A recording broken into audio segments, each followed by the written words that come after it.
is 420, nagtip ng 30 pesos. So, times na natin yan guys, nagtip ng 30 pesos. So, waiting tayo next passenger guys, time check tayo, 10. Guys, update lang no. May passenger na ulit tayo kay Papa G naman to guys, Papa G. Dun sa pinag-dropan natin kanina, umabante lang tayo onte. Anong drop off nito guys, sa may ano, ano? Terminal 1 tayo guys, Terminal 1. So, tara, pick upin na natin, time check tayo. So, just yung makikita nyo, yung ginagawa ko, wala, kailangan ko talaga guys, kailangan ko talagang gumamit ng ibang app or lumipat sa ibang app para makakota tayo agad-agad no. Kasi pag magpo-focus lang ako dun sa isa, wala, may matatagalan tayo guys, matatagalan. Pero priority pa rin natin si Papa G syempre no. Tsaka medyo malaki yung commission ni Papa G ngayon guys. Ibang level, 26 to 27% binuhos ko. So, yun lang guys. So, update ko lang kayo guys. No, pipilitin ko ma-document lahat. So, salamat nga pala sa mga nanonood no. Don't forget to like, comment and share at i-hit mo na rin ang notification bell button para updated ka sa mga video natin no. So, update ko kayo guys. Funny Mansion. Just now, waiting na naman tayo kay passenger. Nagulat siguro yun, bigla ang lapit ko. Kasi hindi ako umalis dun sa last drop-off ko, yung galing Okada, gamit kay Inday. Hindi ako umalis dun. Umabante lang ako ng onte dito. Pero magkatabing condo lang.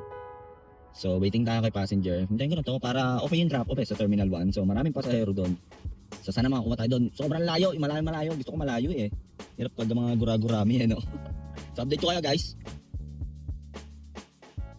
Drop na natin sila Madam and Sir. So nag-skyway kami EDSA tapos skyway. So 45 yon. 465 yung fare niya. 311 ang mali niya. So time check tayo guys. So 11:02. So nagugutom ako guys. Kakain muna ako guys. Kasi habang nakatambay tayo dito. FT muna tayo guys. Tomgits ako. Sinigang, kanin, tsaka langgunisa. So tara FT muna tayo guys. So yun just tumigil muna ako dito. Dito lang tayo sa may terminal. Pagbaba ng terminal. Gutom na ako guys. Gutom na ako. Ayun lang maganda dito. Offline muna tayo. Pahinga muna onte. Ano naman tayo eh, nasa ano na tayo? Mga 30% ng quota natin. Good tip.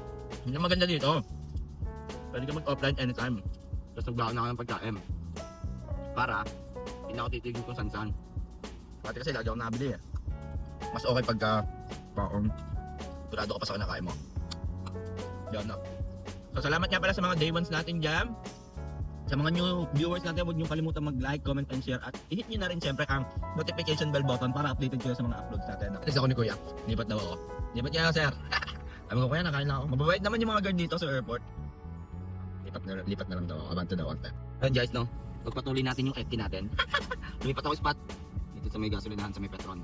Baka sa Terminal 3 ako pumick up. Guys, pumunta na ako dito sa Terminal 3. After ko kumain. So may passenger na tayo guys oh.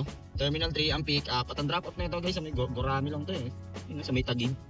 Taguig lang to, Fort Bonifacio Health Center. Lapit lang na ito, siguro mga 100 pesos lang to.